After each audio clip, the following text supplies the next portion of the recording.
Hello, my name's Tim, welcome to Tim Burbage Reads, and today I'm going to be talking to you about what I'm planning to read in September 2025. So, what I'm planning to read in September, I've got with a strong theme this month, and I'm frankly copying Sam Harrison, who does Self-Pub September. And I have a little collection of self-pub books I've been looking to read, and I was like, let's put them all together in one collection. So the first self-pub book I'm looking to read is by someone called Michael Colon, and this is The Greatest Comic Book Tale Ever Told. Let me read the description for you. Sunny Forever, a teen foster child living in the slums of Irontown City, sees no purpose in his life. Constantly battered by bullies, he escapes into comic books where he lives vicariously through the superheroes he admires. So engrossed he is in these fantasies, he actually sees them floating in the sky and yearns to fly with them.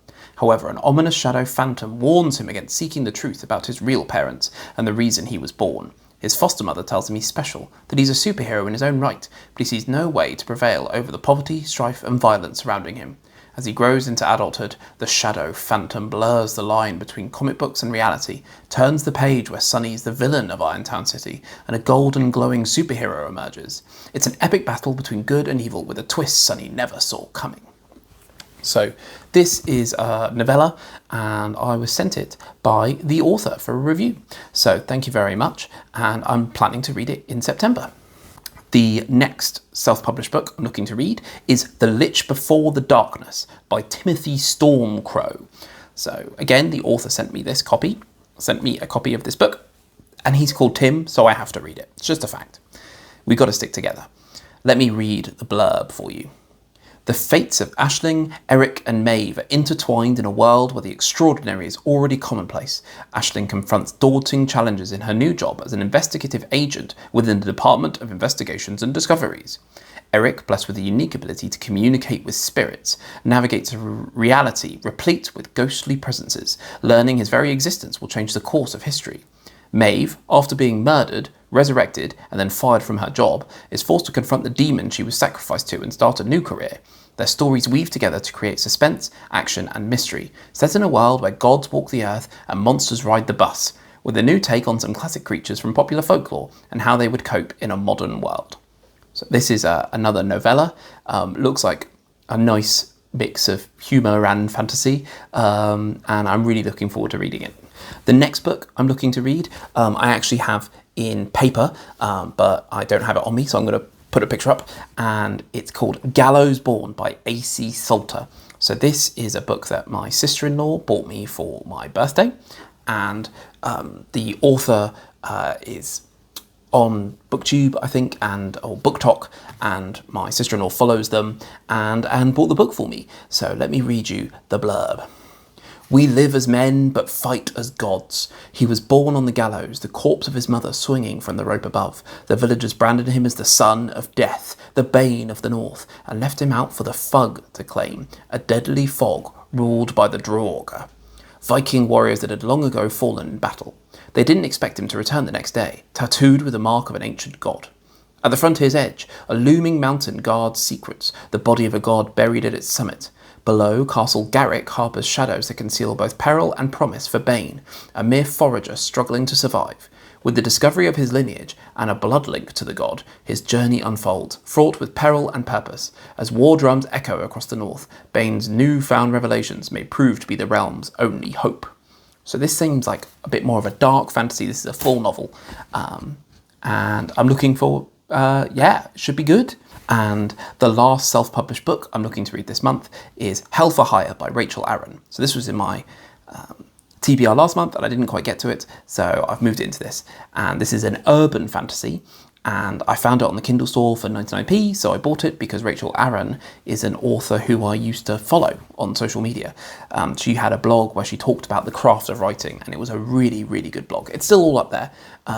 She's no longer posting about writing, she's just focusing on writing. But let me read the blurb for you. The Crew, a hulked out wrath demon who eats gamer rage and loves cats, a shape-shifting lust demon who enjoys their food a bit too much, and a void demon who doesn't see the point of any of this. They're not the sort of mercenaries you'd hire on purpose, but Bex wouldn't trust her life to anyone else.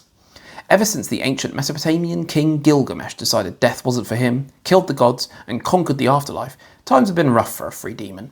But the denizens of the Nine Hells aren't the quitting sort, and Bex and her team have been choking a living out of the Eternal King's lackeys for years. It's not honest work, but when heaven itself declares you a non-person, you smash and grab what you can get. The next gig looks like more of the same, until Bex meets the client. The job. Adrian Blackwood is a witch with a problem. His family has skirted the edges of King Gilgamesh's ire for centuries, but thanks to a decision he made as a child, Adrian is personally responsible for putting his entire coven in heaven's crosshairs.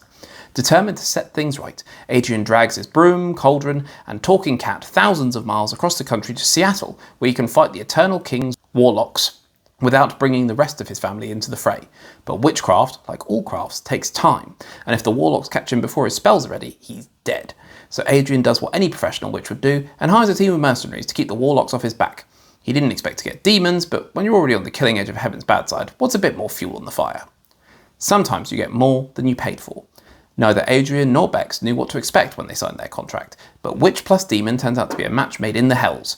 With this much chaos at their fingertips, even impossible dreams can come back into reach, because Bex wasn't always a mercenary. She used to be the Eternal King's biggest nightmare, and now that she's got a witch in her corner, it's time to put the old magics back on the field and show Adrian Blackwood just how much hell he's hired. So this is an urban fantasy about demons and witches and all that kind of stuff, and it looks rad. So, yeah. Then, those are all the self-pub books I'm planning to read. I'm also planning to read Daisy Jones and the Six. That comes from my Disney reading challenge. I have another video. Please check that out to explain why that book fits that. And also I am doing a reread with Charlie Read a Book and Sam Harrison and some others of, was a reread for me, of Spider-Man Life Story. So everyone else read this in August and I didn't. So I'm reading it in September. So those are all the books. I've got 4 self-pub books, 2 novellas, 1 dark fantasy, 1 urban fantasy, and I've got Spider-Man Life Story and Daisy Jones and the Six. So let me know what your favourite self-pub book is in the comments below. Please give this video a like, and I'll see you in the next one. Now, get out of my house!